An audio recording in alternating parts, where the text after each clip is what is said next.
Good evening. This is Tuesday, April 23rd, 2024, meeting of the Town of Berlin Planning Board. As a preliminary matter, please note this meeting is being recorded and some of the attendees are participating by video conference. Accordingly, please be aware that other folks may be able to see you. The ugly band t-shirt you decided to wear tonight, or anything you intend to or not, screen share on your computer. Anything you broadcast will be captured and recorded forever and ever, and will possibly wind up as a TikTok video to be shared amongst your neighbors and friends. This is Tom Sanford, Chair of the Planning Board.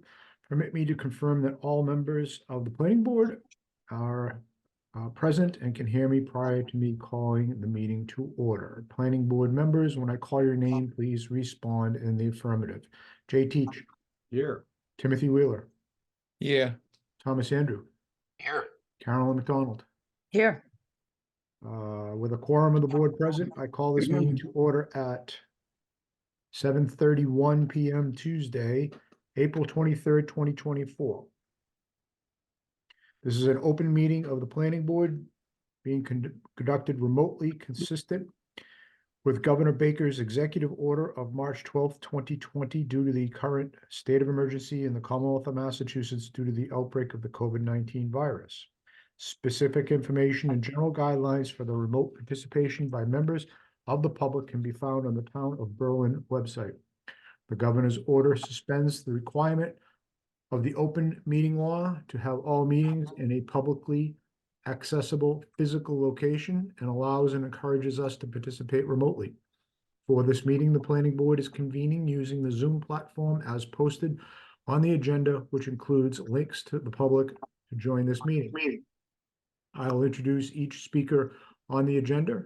After their concluding remarks, I'll invite the board members by name to provide any comments, questions, penetrating insights, and/or motions. Please hold all your insights till your name is called. Board members and speakers on the agenda, please remember to mute your phone or your computer when you're not speaking. Speak clearly to ensure accurate minutes are recorded. For any response, please wait until you're yielded the floor. State your name before speaking. If a board member wishes to engage in conversation with another board member, please do so through me to avoid multiple conversations happening at the same time. Lastly, please note that each vote in this meeting will be conducted by a roll call vote. Thank you all for your understanding and cooperation. So, at this time, I'll entertain a motion to accept the minutes of the meeting from our last meeting. So moved. Second. Okay, I have a motion and a second. Is there any discussion? Seeing none, I'll ask you to vote to accept the minutes. Jay Teach. Aye. Timothy Wheeler. Aye. Thomas Andrew. Aye. Carolyn McDonald. Aye. And Tom Sanford, aye. Motion carries unanimous. Thank you. Mr. J, do we have any mail or anything else that we should be addressing? Nothing electronic, and I haven't been to the mailbox for a little while, but I Okay. haven't get much other than notices from other towns. So You know, I went to look for the A&R that we agreed to sign last time, and it hadn't shown up when I was there. I haven't been there this week, but I was there last week. That was You the one. haven't heard anything from anybody? they sent me an email about that. That was the one that down on South Street. Yeah.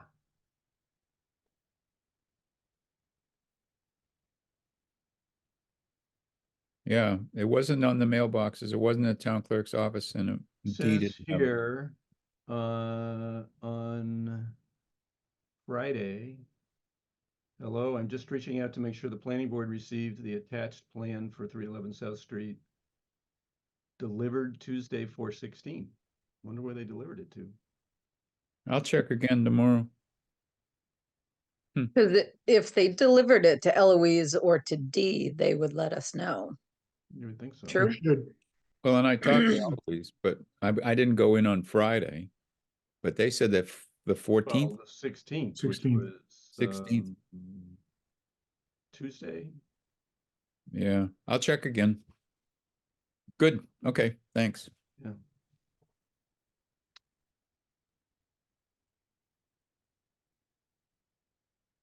Yeah, it's kind of like that.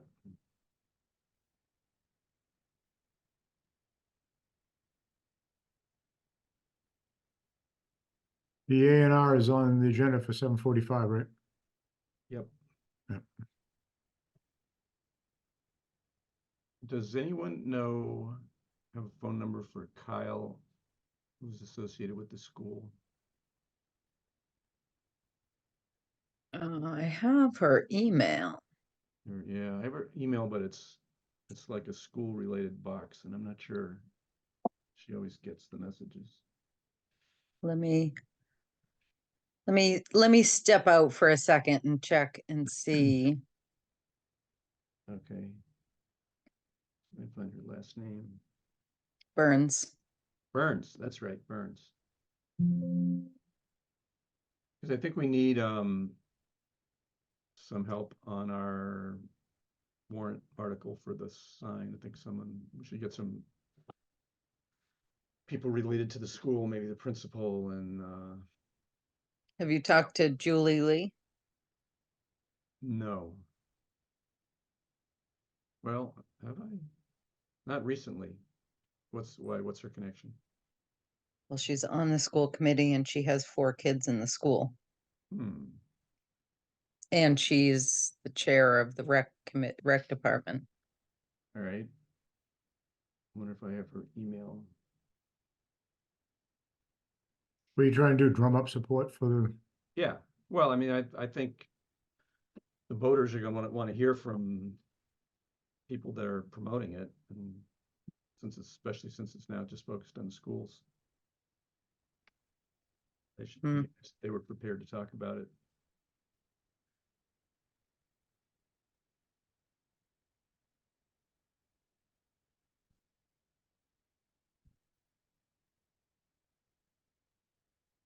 Apparently, I don't remember the email sign in for conservation. Or it's changed, Whoa. or I don't know how to type. Could be any of those. I don't know.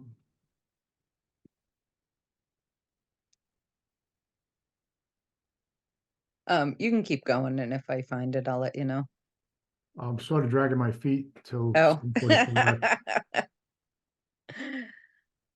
I've, I mean, I think Filling in the dead air, yeah. I've Right. got His an, name is not, could not be Malik, right? It's Lee. I've got an email I'll Correct. share with you if you want. Oh, Let me find it. So the Regional Planning Commission has hired an engineer.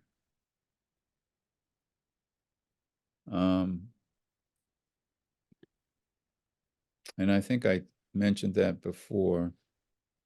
And when we did the Route 62 corridor study, there were 3 pockets of interest. One was the center, which the Complete Streets program is trying to address. The other was the intersection of Gates Pond Road and Route 62, which we thought might be triggered by activity there on that corner, but that's not proceeding at this point. So, but that's the second one. And the third one was the 5 corners. So, Jeff Howland is the new transportation planner and engineer that the commission's hired. And he reached out and said, you know, is there anything that Berlin's interested in? And I said, the TIP is the Transportation Improvement Program uses federal money, and there's a sort of a rolling long-term plan that it goes out 5 years. So you get on the TIP and then gradually you move your way through. But he said that they're working, the MassDOT and Central Mass are working on guidelines, criteria in terms of award for a portion of TIP design fees starting in fiscal year 25. We're looking at setting aside up to $1 million of our target fund per year for this initiative. We are still working on the details. such as should the municipality contribute in some way. We anticipate the funds will be awarded on a competitive basis, but again, still working on the details.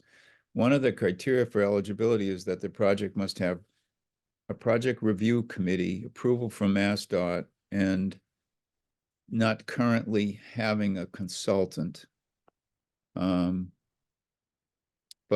it would be, there to help you with the design fees. So I think what we'll do is probably have Jeff meet with Kristen and Fred to try to tickle that project along a little bit, because if we could get on the tip with some design work done and a small share of funds from the town, it would mean that, maybe by 2030 or something like that, we might be able to do something with that intersection. And it might be integrated with some bigger rail trail issue too. I mean, it ought to take the rail trail into account if you're going to do something on that. Well, it's part of the transportation, right? Yeah. So the money might come from another pocket in the state, but anyway, I thought I'd let you guys know about that one. What's the warrant article about rail trail that I was reading? So Carolyn, that you've got the grant from the state, the matching grant, We have. and What's so you've voted to pull the warrant article for CPA money. We have. All right. So I can tell you what it was for, but so the problem was is I don't know how to type. I got in and I cannot find a phone number for her. So sorry. And there is someone in the audience, Robert Parente, who has his hand up.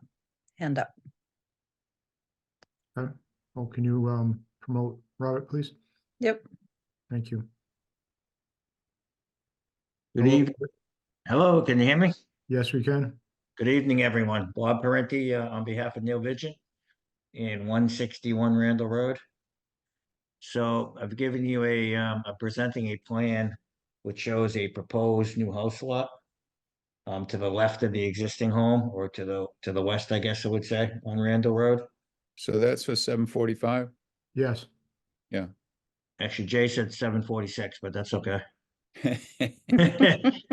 He types like me, I guess. No, we're always a minute late. I figured that in. That was perfect. That was perfect. So the lot has 200 and, oh, you pulled it up for me. Thank you. I can't cursor it though, right? I cannot cursor to it. You can No. you tell me what to do with it. Yep. Yeah, so lot 4A-2 would be the new potential house lot. And the neighbor to the west, Leary, has a little driveway easement at the front. So at the front of the property, Jay, we have a small easement area for his driveway, which I don't think would need for a new driveway for this house. And then I'm not sure why there was a fill easement at the back, a fill and slope easement, because he is not using it, but there is an existing fill and slope easement to the north section where the tail of this new lot ends up, that 74 foot dimension. That area we included on this lot because the soils are most suitable. Neil's got some equipment, and we dug our way up the hill and over the hill, and that's the area for this lot that's going to work best for a proposed septic system. So kind of getting ahead of ourselves, but the new lot has 2.3 acres, which I think meets your regulations, and over 200 feet of frontage, which should 205 feet of frontage along Randall Road. So that should also meet your regulations. And that's why we've trying to submit it as an approval not required plan before the planning board.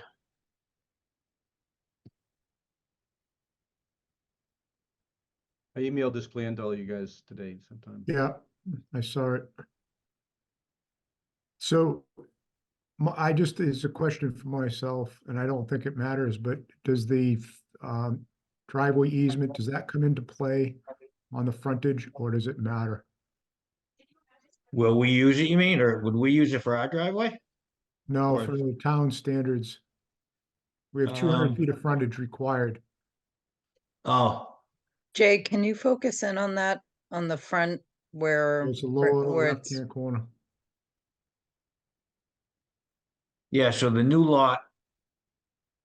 The new lot frontage is included in the is included with the, or the easement, let's say, is included in the frontage for the new lot. Correct.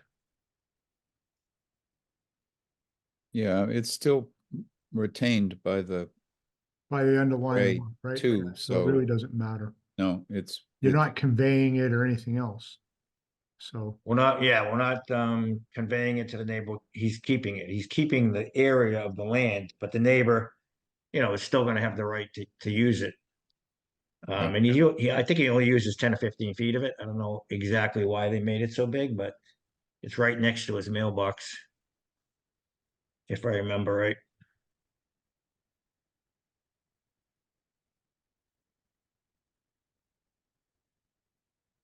So yes, it's included. The easement is gonna be included in the proposed lot. right. Lot 4A-2. So when, go back to that. So you just said there's 205 feet of frontage, but I mean, Correct. isn't it 220? What's 224 on that? 224 is the bearing, where the bearing changes. So you got the bearing of Southwest 7437. So the angle point along Randall Road, which was shown in the previous survey, changes direction at the 224 mark.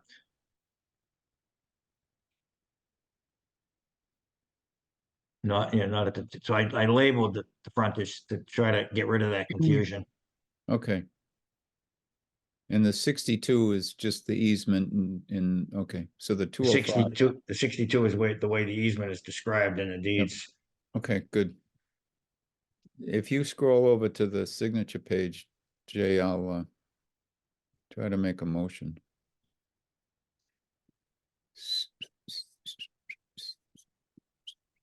Okay, I'll move that we approve a plan dated April 8th, 2024, prepared by Robert Perrant, owned by Neil and Janet Vigent.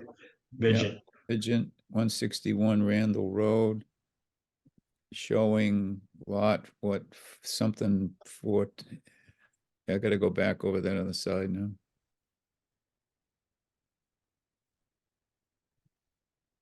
Lot 4A-2 is a deed book and page here somewhere. Go back yeah, into it was the- on that. It's in the title It's on block. the It's in the title title block. Oh, was it? Okay. Yep. Oh, there it is. Book 69, 796, page 30. Approval under the subdivision control law not required.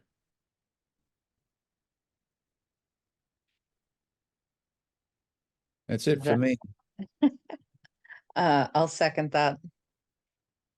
Okay, we have a motion and a second to approve a lot created on 161 Randall Road for Neil and Jan Vigent. Was there any further discussion by any of the board members? Any questions or comments? Okay, seeing none, I'll ask you to vote. Jay Teach, Timothy Wheeler, Aye. Carolyn McDonald, Aye. Thomas Andrew, Aye. Thomas Sanford. Aye. Motion carries unanimous. Thank you. Thank you, Mr. Chairman. So if I make a Mylar and stamp it, what's the procedure? Leave it at town hall? Leave the Mylar? Yeah, you'll need to leave a Mylar and 2 paper copies. 2 paper copies with the stamps? Yep. Yep, And the Form A, Town clerk, with town clerk? that'd be fine. And a Yep. check. So we didn't drop off a check? I wasn't sure. if Neil dropped off a check. But I will check with him. Jay, you would have handled the check for us? If it was dropped off at the town building, I wouldn't have seen it, unless I'd gone down there. No, so I'll drop off the check. We'll drop off the check with the Mylar and the prints and the Form A, because I think you only have a scanned version of the Form A. Right. All right, we'll take care of that. There's a mailbox down there and you can put the drawing on the top. And you know what the fee is? I think it was at 150 and then 100 per lot, or 150 for the first lot and 100 for any additional lots. okay. So the existing lot is a lot, right? So it's 250 or 150? 250. 250, okay. Gotcha. All right, I will be over to town hall soon, not beginning of next week, probably. Okay, Thank you all. thank you. You're welcome. Yep. Night. Night.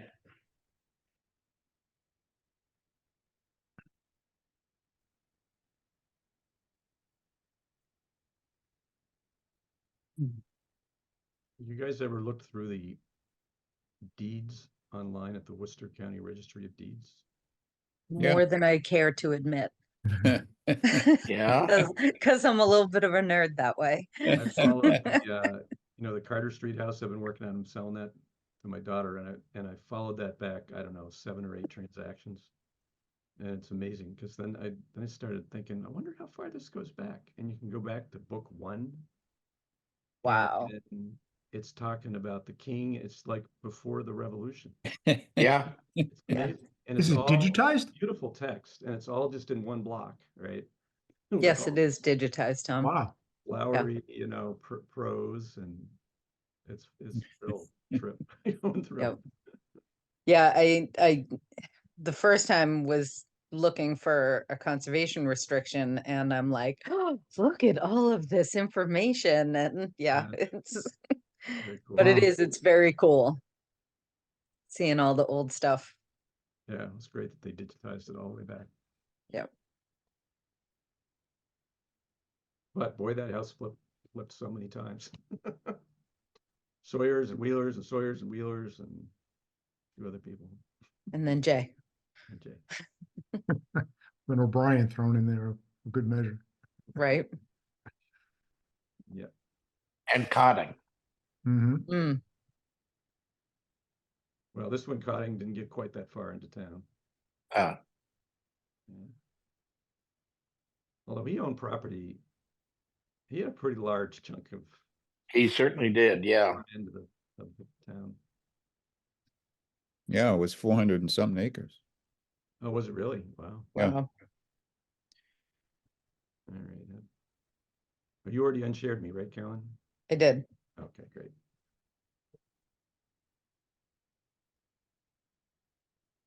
What's next? Jane at 8? Jane at 8. Um, If she's in the audience, we can take her up, but He's not. no. she Yeah. wasn't sure she'd be here much before, and she may be a few minutes late. More news, accessory dwelling unit bylaw webinar workshop. The planning commission's doing a regional webinar focused on accessory dwelling units on May 13th at 3 p.m. via Zoom. Emphasize the importance of addressing the stigma surrounding affordable housing, recognizing challenges such as the lack of awareness and policy barriers, and through targeted technical assistance and documentation of lessons learned, we aim to dispel misconceptions and engage the public in meaningful discussions. Aims to empower municipal officials and a wider public with technical assistance, practical implementation strategies, and bylaw review. So that's part of that effort to deal with detached accessory dwellings. Do you know if they're gonna record it and I don't know. Send it out. Josepha may know. If she raises her hand, we can see. Oh, look at that.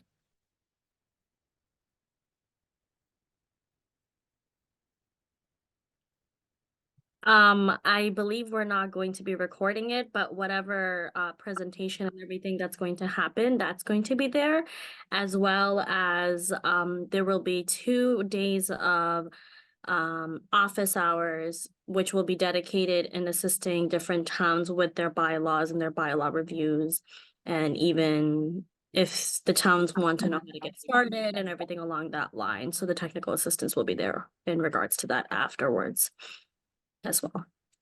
So Jasifa, is part of that DLTA effort, is there going to be a model drawn up? I know that, what'd you say, Mhm. Auburn? Is Auburn the one, or who is it, Mendon?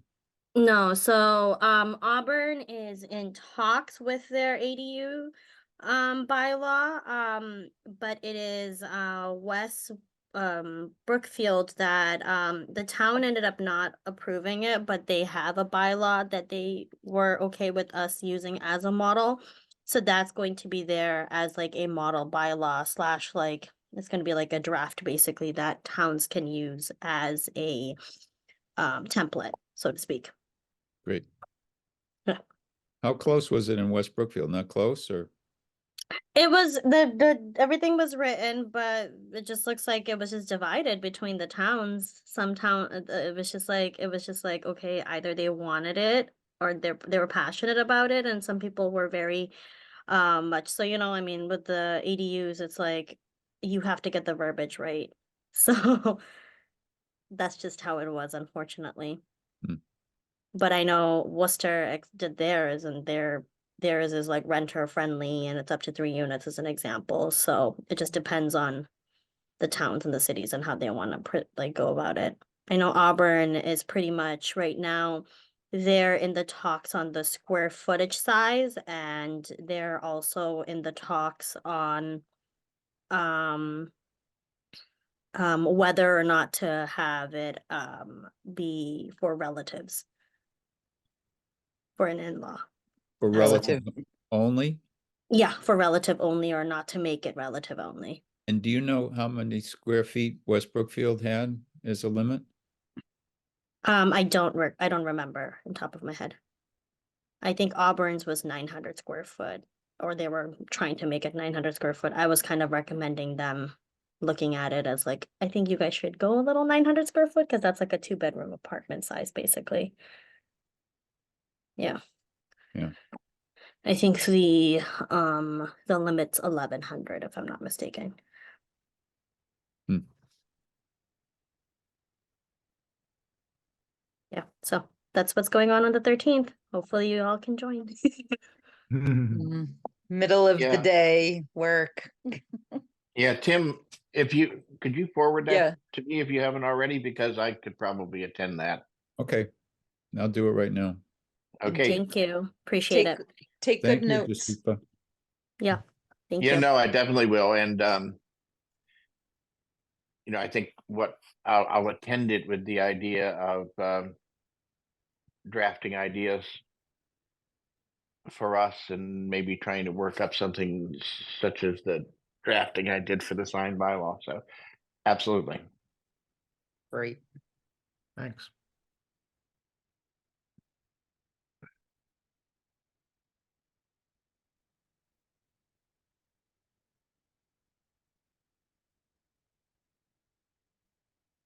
So Well, for town meeting, we still need to take the vote on the or did we take a vote? We already took the vote, didn't we? We took all the votes, yeah, We took all the votes. Yeah. okay. So we need to write them up, though. right.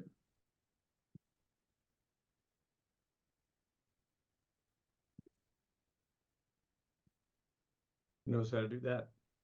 Hmm? Who's trained? Oh, I can do that from the minutes. Okay. We have one more meeting before the town meeting, right? No, No? right? It's on the No, we're done. You're right. You're right. last meeting before the town meeting. That's why I was Okay. asking. We're all set. No, I'll write those up and circulate them by email. I think we're not gonna. I'm just writing them up, and people can give me input, and we'll be presenting them in an open forum. So I don't think we need to approve them or anything Right. in a meeting. So I'll get that out. Thank you. Mm-hmm.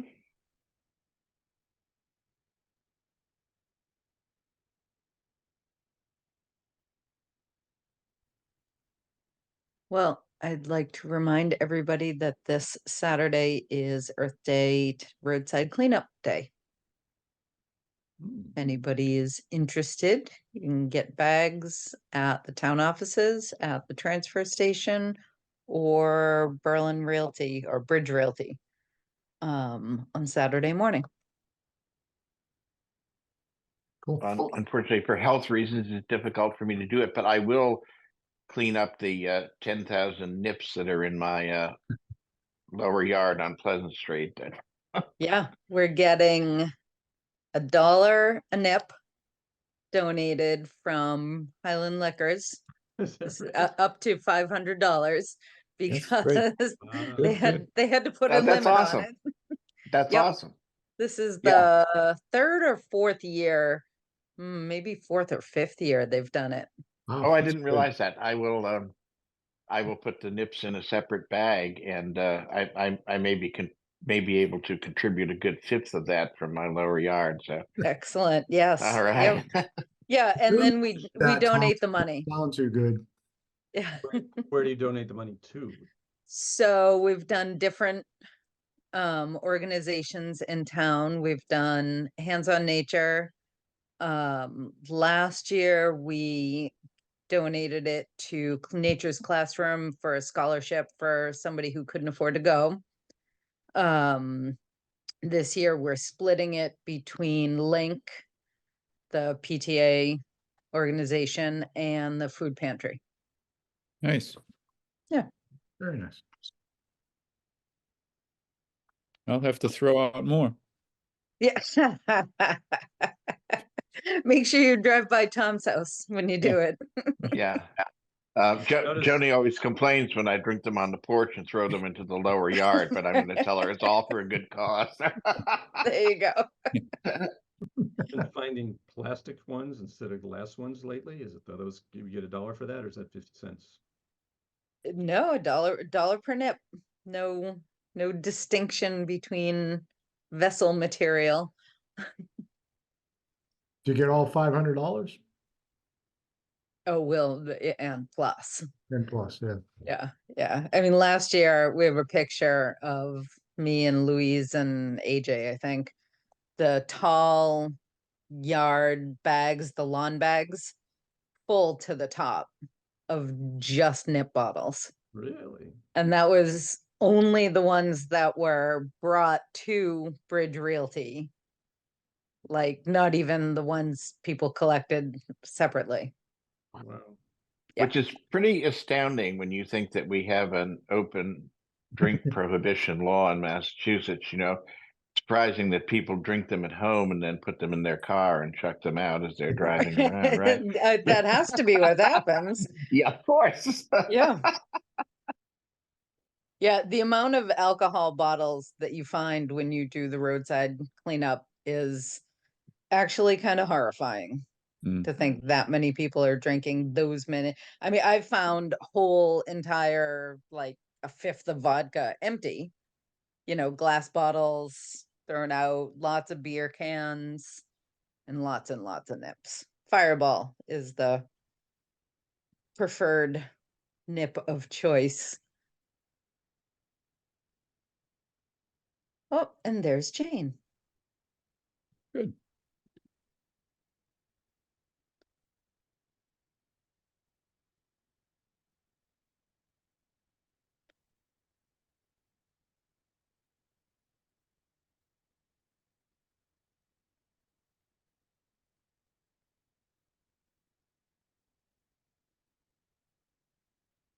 Hi, Jane.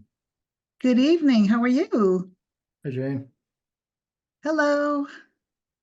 Have you finished the rest of your business? We're waiting for you. Oh, I'm sorry. No I worries. just got in from my last meeting. Oh, That's right fine. on schedule. Right on schedule. Very good, very good. So, thank you for having me. I'm slowly working my way through the existing zoning bylaws as part of the zoning diagnostic that is being funded through District Local Technical Assistance, or DLTA. And wanted to see if there were any specific areas of concern that the planning board had, things that haven't been working. When we do these, we look at for conflicts, not just within the zoning bylaws, but with other documents such as the subdivision regulations. And just try to make sure that everything is speaking the same language, more or less. Get rid of the conflicts, things that aren't easy to understand, and then bring things up to date with current Mass General Law. And also just to make it a more modern, easier to read document. Sometimes you see things that people just really have to keep reading to try to understand what it's saying. And if we can just use more clear and concise language, you know, hopefully the homeowners who are doing an addition or want to build a house, or the developers who are coming in, there won't be any uncertainty about what the bylaw is asking for. So I didn't know if you had particular concerns that you wanted me to focus in on. I think during the process of doing the housing production plan, the inclusionary zoning section was targeted again. And so that would probably bear some discussion. We've purposely left it fairly strict, I guess, and unforgiving, but I mean, we're at 17%, so I think we've, You're good. to some degree, we felt, well, should we tamper with it? It's worked in a couple of cases where we needed it to work, but it has forced developers to come in with subdivisions below that threshold that we've got, which I think is 6 or more units. So Okay. we probably should evaluate that and ask ourselves whether we're getting a reaction that isn't necessarily the one we want. Okay. Because a bunch of little stub roads with 3 or 4 subdivision houses may not be in the best interest of the town in the long run. So that's one piece. I think as we've looked at the sign bylaw, I mean, Janet Campbell would,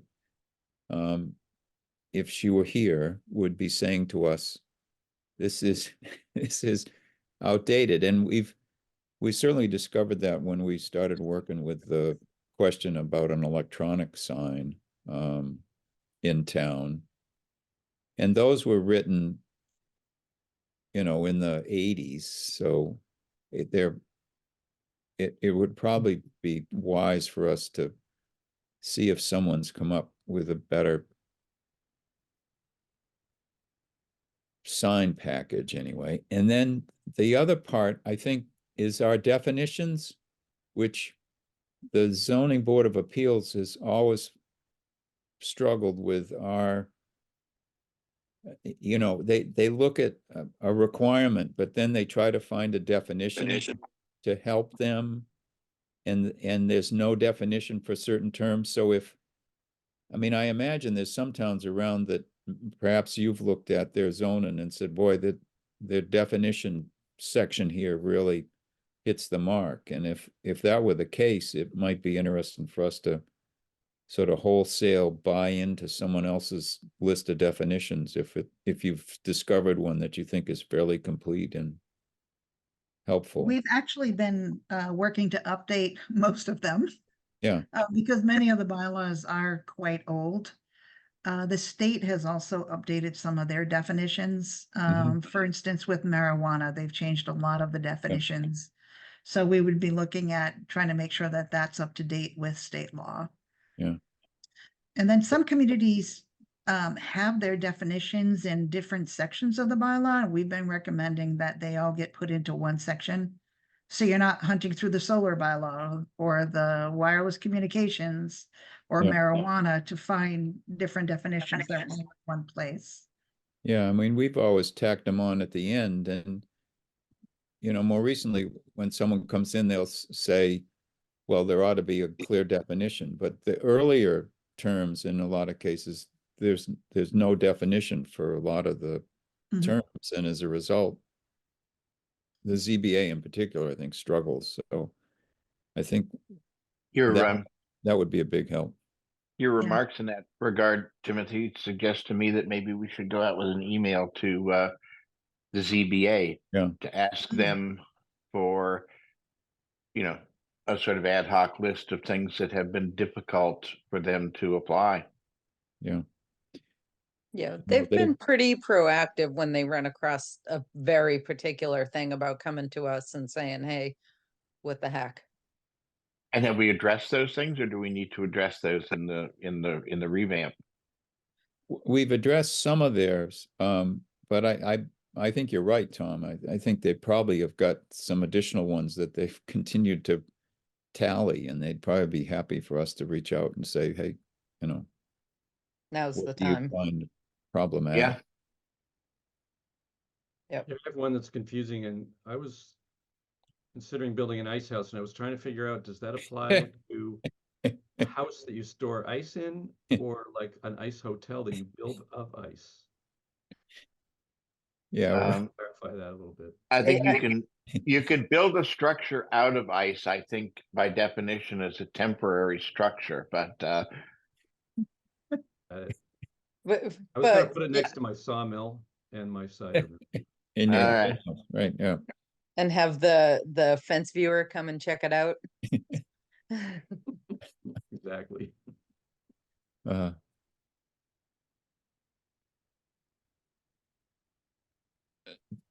That's a great idea to reach out to ZBA to get their input on it also. Yeah. For sure.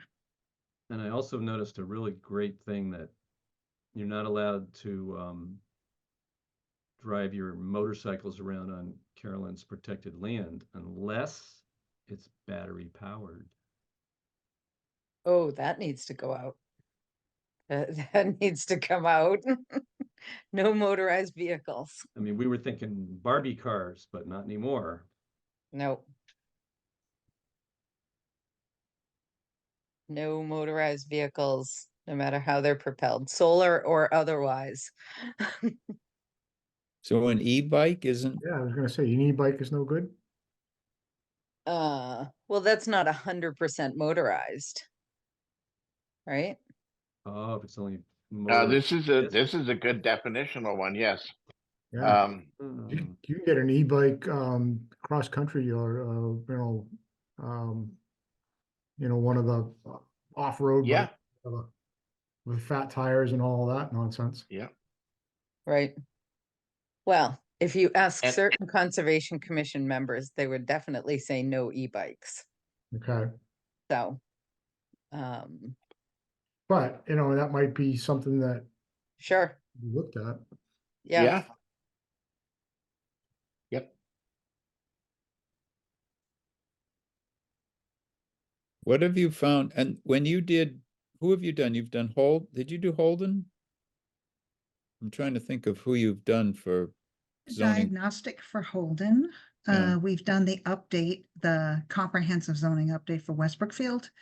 And we are almost finished doing the comprehensive update for Paxton. Did you find similar problems in the three towns, or are they all scattered all over the board?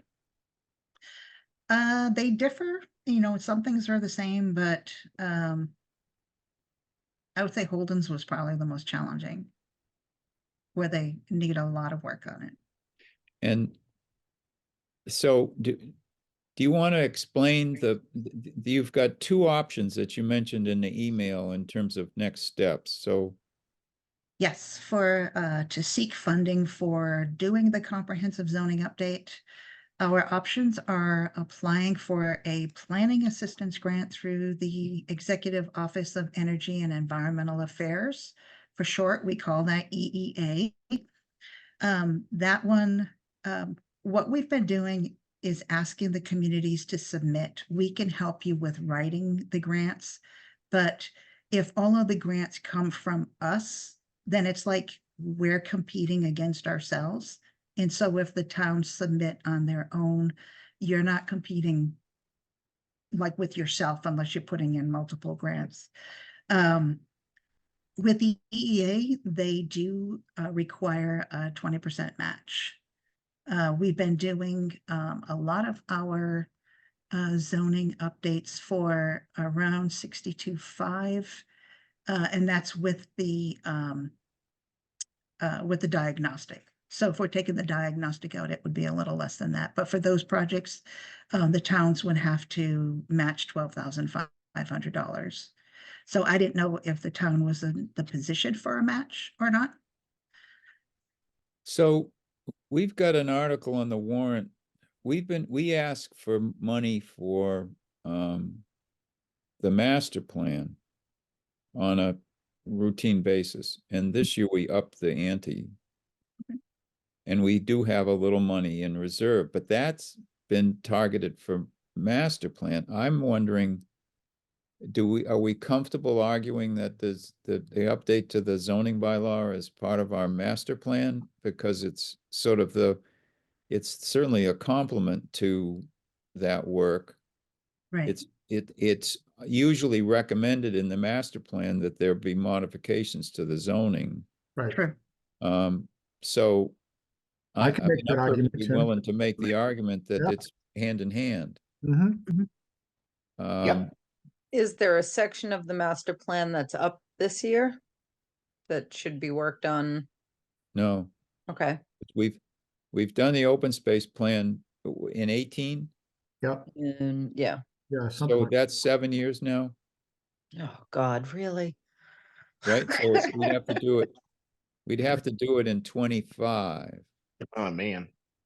Time flies even if you're not having fun. Yeah, right. So, That's, and then the mm, housing production plan was completed last year. Mhm. So that means that would be 27, because those are on a 5-year cycle, I think. isn't the open space plan every 10 years? And I believe it was completed in 21. Open space was 21 then. Oh, good. I know it was during COVID Oh, great. because we never got a physical copy of it. We just got a digital copy. Okay. Yeah, don't do that to me. So, I mean, we've had a section on economics and on transportation. The transportation has usually been fairly simple. But it might be appropriate to do the transportation one a couple years into the future when, we begin this complete street stuff and the Route 62 corridor study or application to TIP and all that stuff has more meat to it. So it seems as though if town meeting approval comes for this amount that we've asked this year, and we've got some money in reserve from past years, we'd be in a comfortable position to match if it was something like 12,000 or whatever. So far, as you've looked at our bylaw, are you seeing a lot of red flags that make you think this is going to take more time than average, or are we? No, I would say about average. Okay. So the other option is to go through the community one stop for growth. And if we wanted to go that way, you're not required to provide a match, but it seems like you get more points if you do provide some form of a match. Not as high as EEA, but I think something to show your good effort for it. And if we went that route, I would submit an expression of interest to the state this week. They used to provide much more detailed response letters on whether they think the project is likely to be funded, and if so, which fund, because One Stop funds about 13 different programs. It's kind of like a portal to apply for all of these different grant programs with the state. So they might say you're eligible for the rural fund or local planning assistance or there's multiple different buckets that you could qualify under, and they might say which one you're most likely to get funded under. We did get an email just in the last week stating that they will not entertain the rural fund grants from more than one grant per town.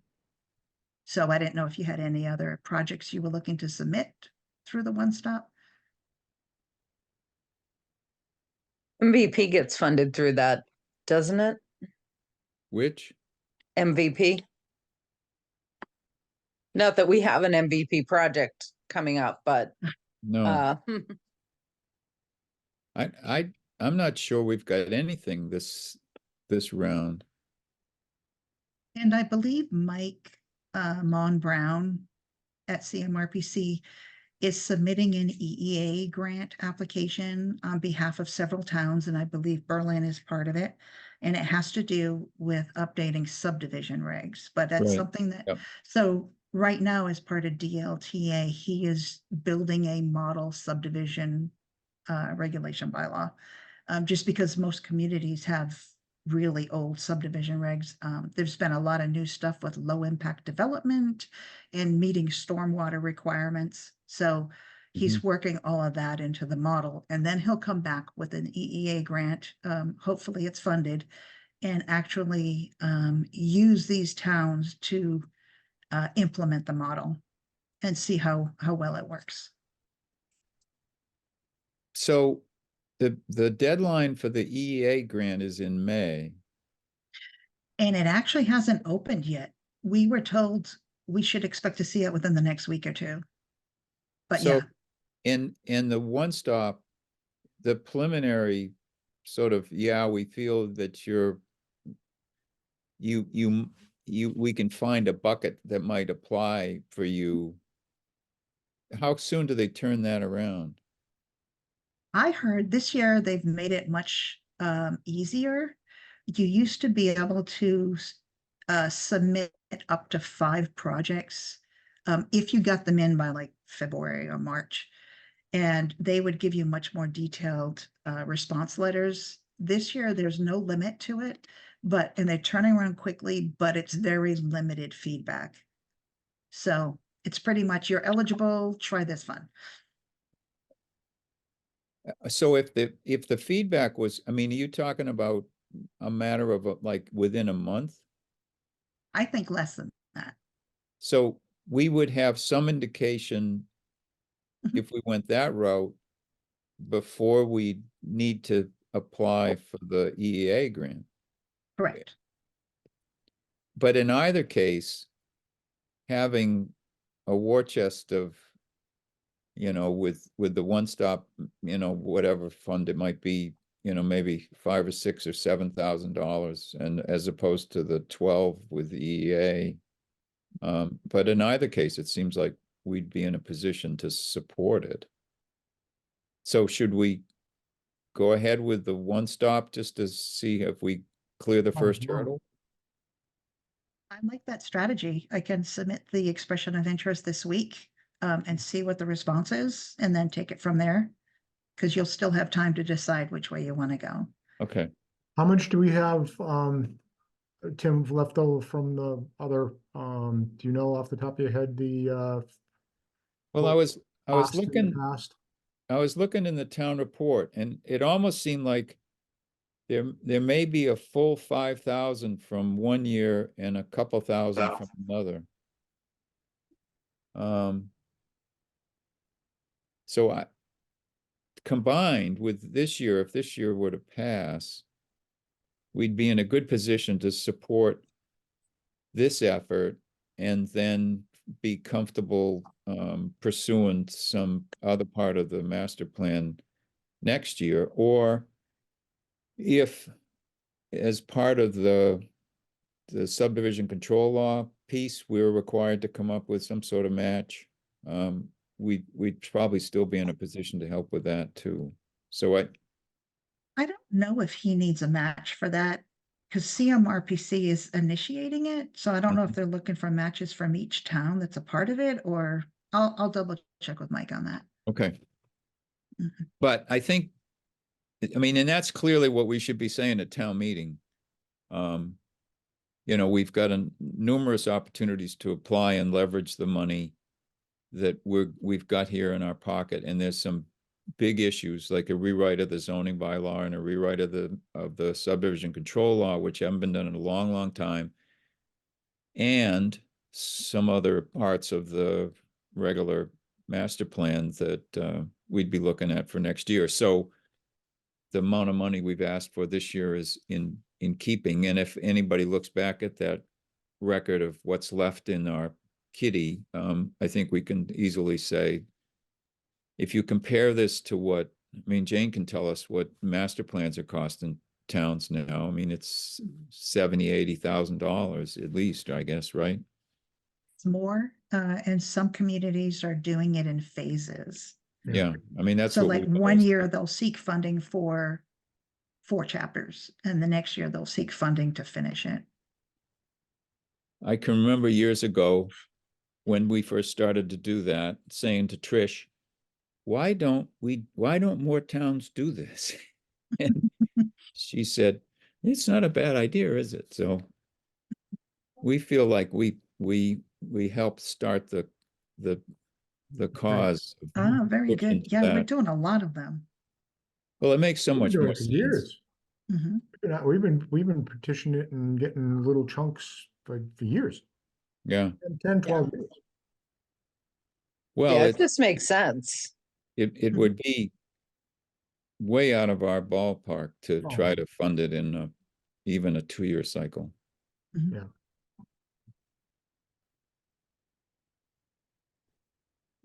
Right now, Elena is overseeing the master plans, and Dominique has a big hand in it also. Did you want me to talk to them about what strategy they think would be best for approaching that? I think we're in pretty good shape. Okay, It'd probably be good for us to chat with them before too long as we look into the future, because right. I know one time we talked about well, there's parts of our master plan that well, it's, I guess the question is, are there parts of master plans that towns are now including, like governance? I've heard that. I mean, people have said, you know, should governance be part of your master plan? And I thought, that's, you know, and you know, that ours isn't as complete as some towns. I mean, we've had transportation and economics, and the housing production plan informs the housing section, and the open space rec helps keep that piece alive. But there may be sections that we've never really. So do you currently have a town services or town facilities? Yeah, that was another Okay. one. Yeah, Okay, we haven't. There's been independent efforts to look at that, but not part of our master plan. But okay. it could be, you know, as we go forward, something that we'd include. I know for our regional plan, we're looking at municipal services. And the challenges that communities have with, you know, tax rates or having adequate staffing, or newer generations not getting into municipal government as much, and how are we going to attract people to the field, and, you know, what's the solution for helping communities to keep afloat? And Yeah. volunteers. Yeah. Yes, very much so. Yeah.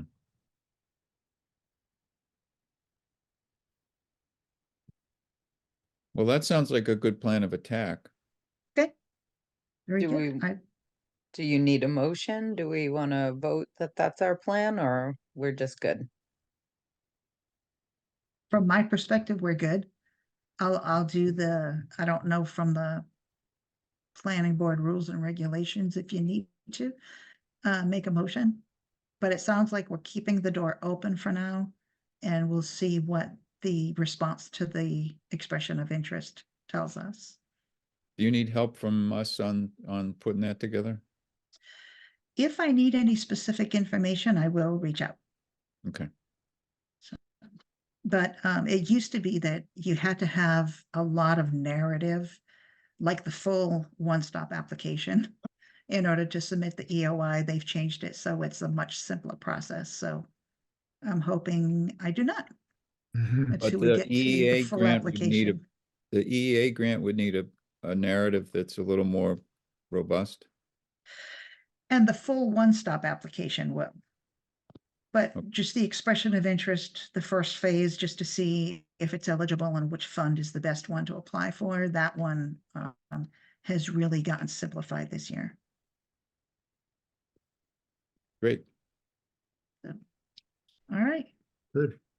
Thank you so much for Thank you for your having update. me. Thank you. You're Thank you. welcome. I'll be in touch soon as we have more information. All right. Have a good night. Good Thanks. night. Jean. Good stuff. Yeah, I mean, it's exciting, you know, because this is something that's long overdue, so. Right. Right. Awesome. Is Josifa here is there a topic that she wanted to address? I was wondering, or is she just lonely and needs someplace? Here she is. Cable is down. Yeah. No, I've just been told to be here because I thought we were gonna be Scott told me to come join in the planning board meeting. As far as I know, is we were gonna talk about with what we're doing with the CPA funding, with the down payment assistance program and just trying to go ahead with that. So I thought we were okay with that, so I don't know if that's what we're going to be discussing. But he was telling me that there was a planning board meeting. So I guess, I'm just here now.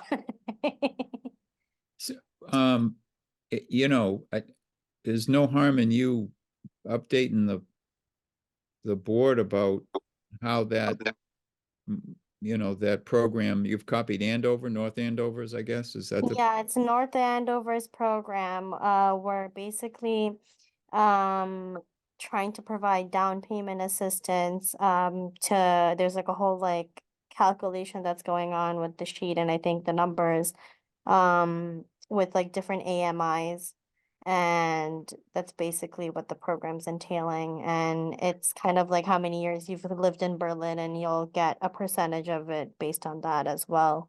Or let's say if you move out within the 3 years, as an example, you would have to pay back a certain amount of money back, from the down payment assistance program, kind of a thing. So that's, I think, what we're doing or we're projecting to do with the CPA funding. And I think we were gonna talk to, yeah, I think that's what it was. I mean, I know I have, the trust meeting tomorrow to go to. But Mhm. I think we're trying to bring it up to planning board and then as well as town meeting, the spring town meeting, the annual town meeting. So the CPA has recommended the use of $200,000 in CPA money that's currently earmarked for community housing, which has been building up over the last few years since CPA was first installed, because there hasn't been the trust wasn't there, and the partnership was limited in its ability to utilize the funds. So the notion was that in some communities, the housing trust, for instance, would request any money that was earmarked for community housing to be automatically turned over to the trust, and then the trust would use it as it saw fit. And Stuart Saginaw, yeah, from the consortium for CPA, had said he really found that problematic because you didn't have the transparency that he would think would be important for a town meeting. And so what we said, what CPA said to the Housing Trust was, if you want to earmark some of this money for a particular project, we'd be perfectly willing to listen to your proposal. So they came and said the first thing they wanted to tackle was, actually there's two pieces to it: rental assistance potentially and first-time home buyer assistance. So the 200,000 would be turned over to them, would be kept in an account that they would have access to and not have to wait for a town meeting to grab it. It would be available for them to disperse based on the criteria that they've established. I think that's a fair assessment, Jasifa, isn't it? Yes, that's a perfect way that you put it. So yeah, now I think the trust is basically trying to implement what North Andover did with their down payment assistance program, and I think we're just trying to go ahead with it. But that's why I'm here, I guess. I thought someone else was going to also be here from the planning board, but so there's that. Well, the more people that know why the particular article's on the warrant, the better. So it's good that you've come in, I think, and now there's 4 more people that know about it. Yes. But yeah, so hopefully it gets passed in the annual town meeting, but yeah. Yeah, I'm hopeful. I think Yeah. people are going to be responding favorably. We'll find out tomorrow. Is that coffee? Thursday's coffee talk. So what usually happens in this coffee talk? They go through the warrant from the beginning, and people who have warrant items are asked to at least be there in case there's any questions, or you want to make your case, or and then people who, especially now that the warrant has come out, people have had some time to look at it. If they have particular questions or want information in a more informal setting, coffee talk is a perfect opportunity for that. Okay, got it. Is that That's- hybrid? I That think is so. hybrid. Yeah. And Those, so is conservation going to do well, you're not doing the rail trail. Correct. Right. I mean, I'll be there because Peg asked me to be there, but so Jay, you should plan on being there for the sign. I mean, did planning board get asked to participate?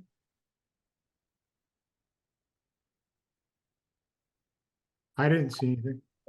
CPA didn't get asked to participate, so I assumed that I just honestly got the email like 2 hours ago from Scott, so I was like, what is coffee talk? So okay, so that's why I was asking. Yeah, What time is it? I think it's 6:30. at 6:30, yeah. Yeah. 30 on Thursday? Yep. Don't see anything about it. no, I don't think we knew about it.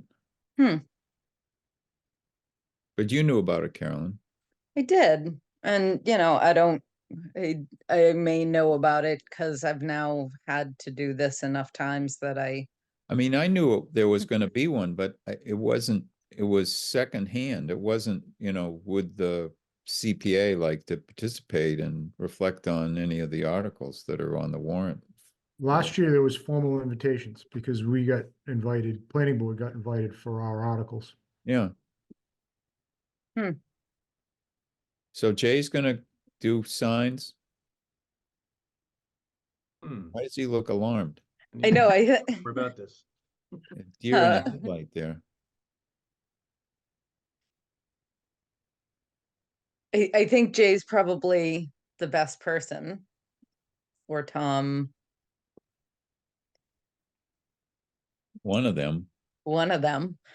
Well, I just agreed earlier to do the webinar during business hours, so Right. No, I actually was referring to our fearless leader.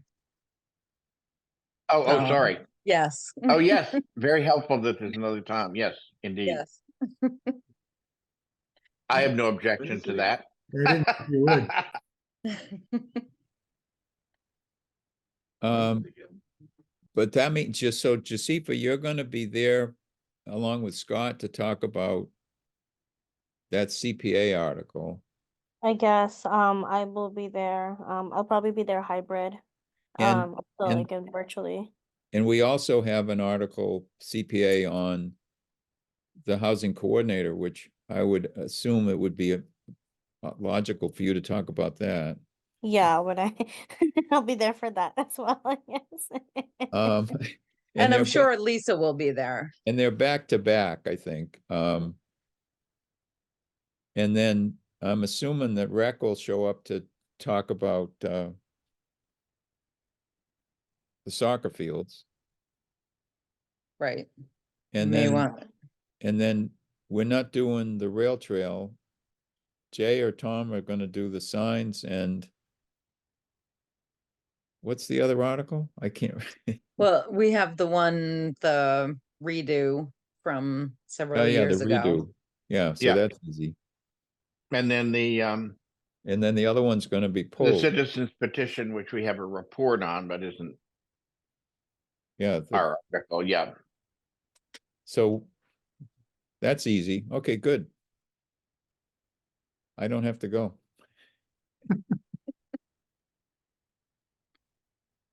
When is it? Thursday? Thursday Thursday at 6:30. 6:30. Oh, I got Central Mass that night anyway, so. Phew. Awfully convenient. Thursday. the Hmm. 6th. Thursday, like in 2 days. Oh, That was my reaction too, Jay. Because I have the Yeah, if affordable if housing. you'd read the sign in the center of town, Jay, you would have known that. there's 13 signs. at the center. Which one? It was also posted on Facebook, which is probably, What is Facebook? I have no idea what you're yeah. talking about. This advertising platform where you, yeah. Oh, okay. But if you go directly to Berlin Neighbors Connect when you log on, then you get all the Berlin news. Um, I guess I'm happy in my ignorant bliss here. What about the rezoning the River Road property bylaw? Yeah, that was the one that I said it's not our article, but we'll have a report on. Oh, okay. Yep.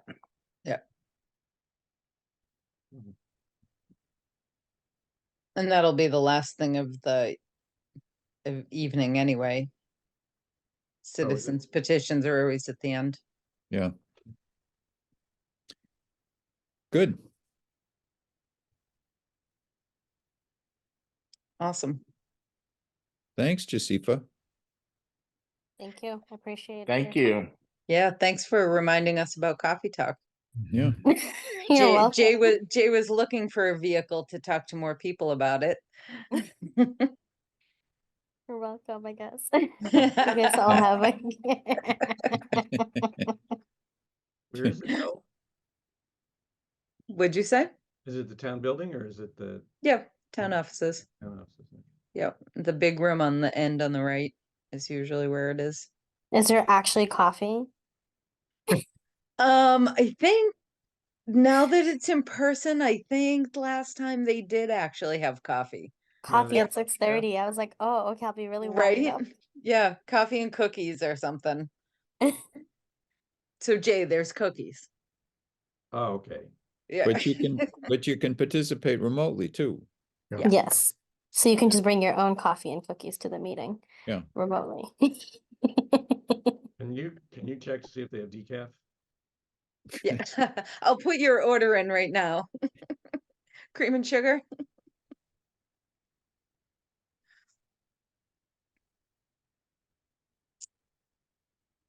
Oh, I don't see anything here on.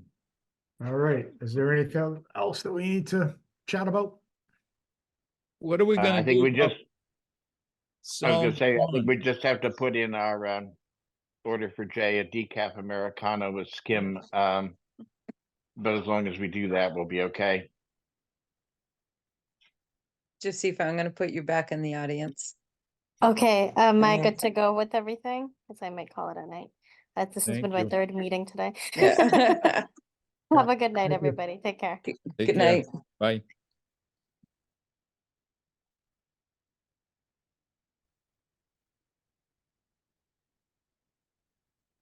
Salm Um, Pond Mall. Yeah. Well, I think, perhaps, I mean, this is not something that's to be done before town meeting and so on, but I think we need to, dedicate a meeting in which that's the sort of main event. I mean, I read through it. I don't know how many other people have. I know Tim's pretty much read through it at least, and it's quite a doorstop. And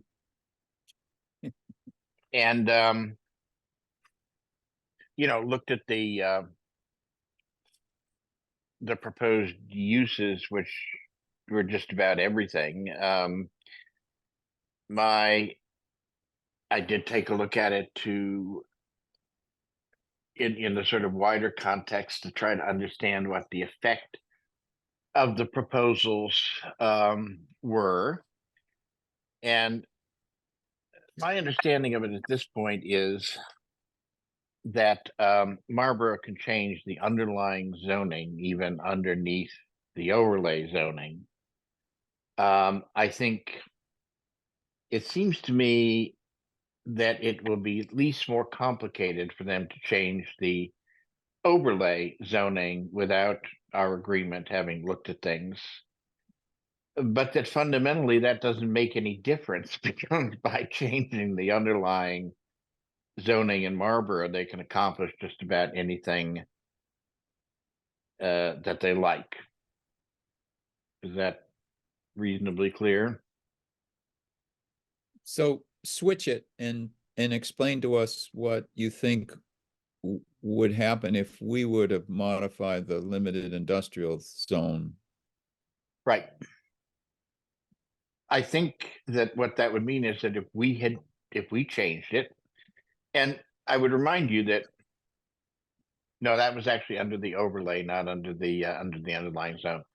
I was going to mention the movie theaters, which were actually a independent amendment to the overlay zone in Berlin. But I think switching it around, if we decided that we were going to allow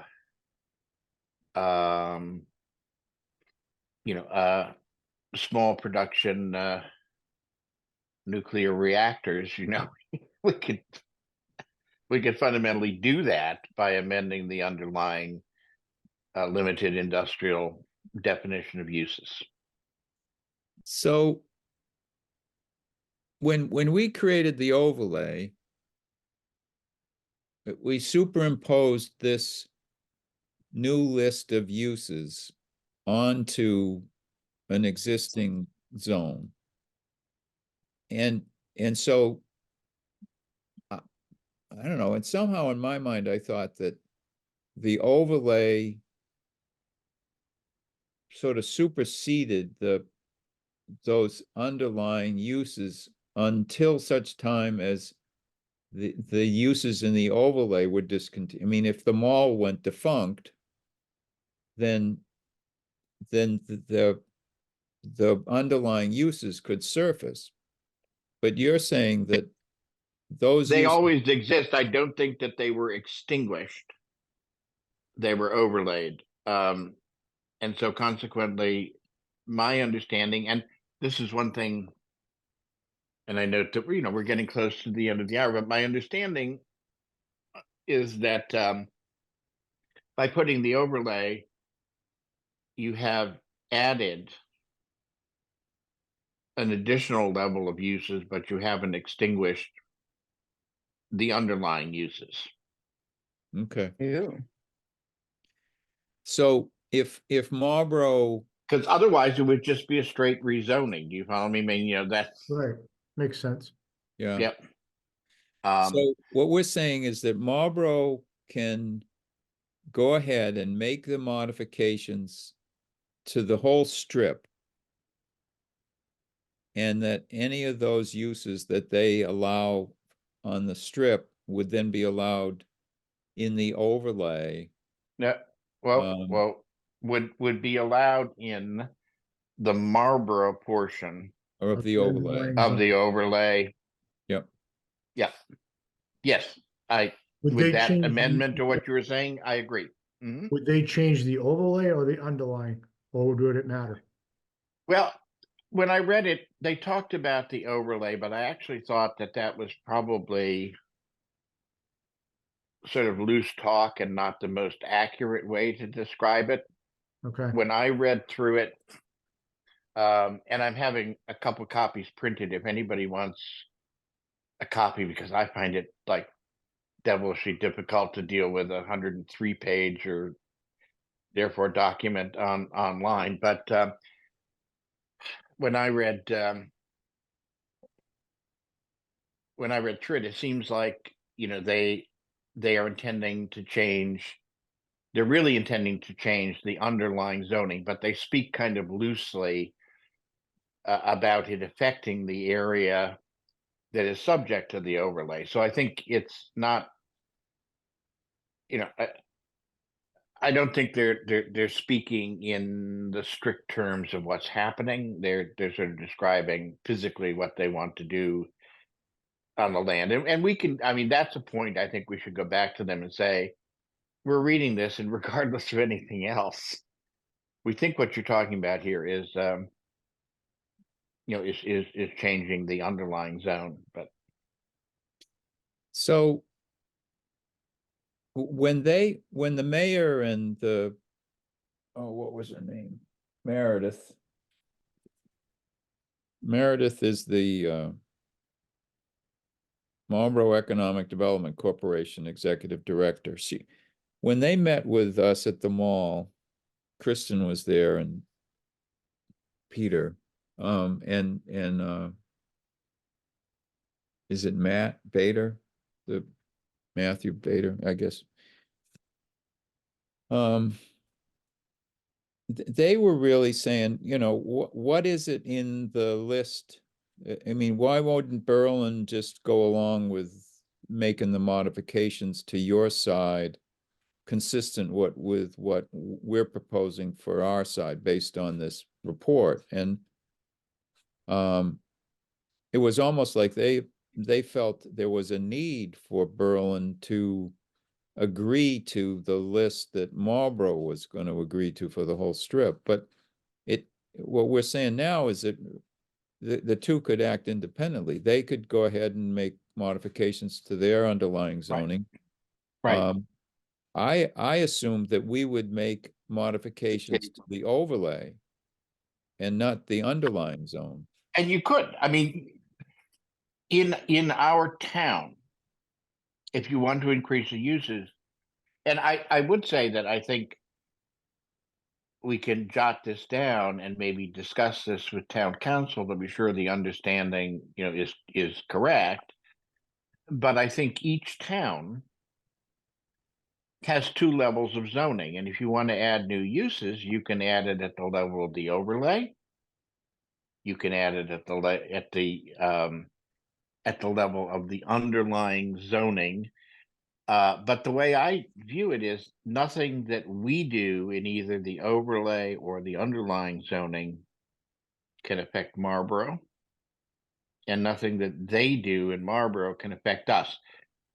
I think there are great arguments for us coordinating so that we don't get out of sync, and so that the project makes sense. Because when you read what their proposals are, there's tons of stuff that's happening in Berlin. I mean, they're proposing pedestrian and rail trail and so on access that involves Berlin. So I think the drivers of us working together are making the whole project make sense and not a matter of us having each of us having, or both of us rather, having to agree to make any zoning changes in the overlay district. Does that make sense?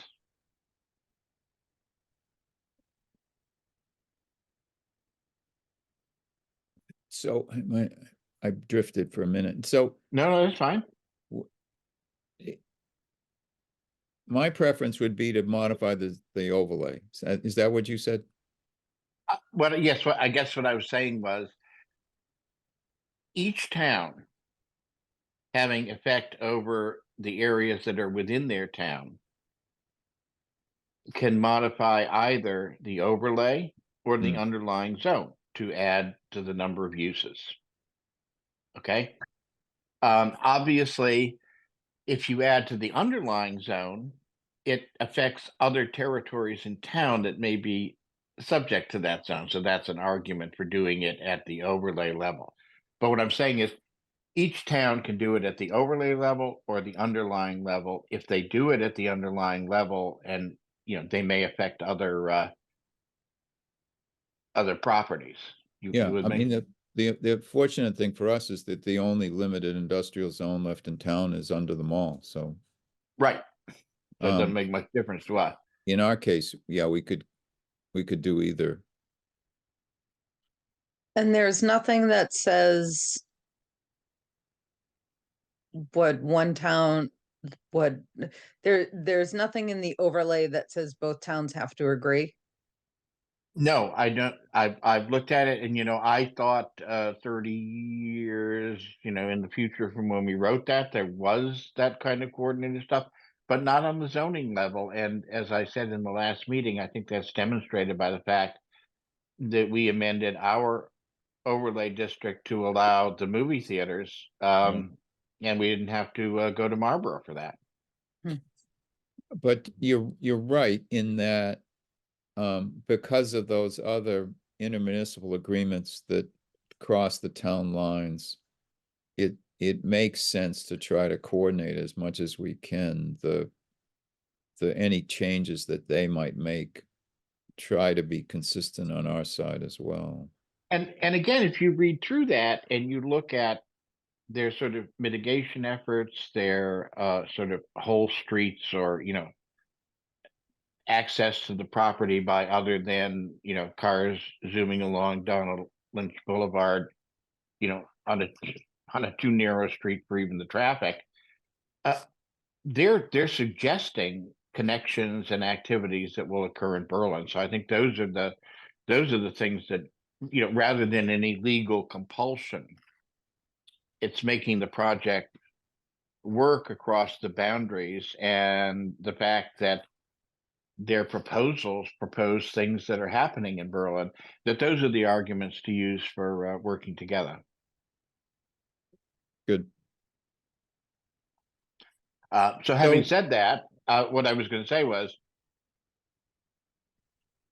it's 100, for those who haven't looked at it, read through it, it's 103 pages long.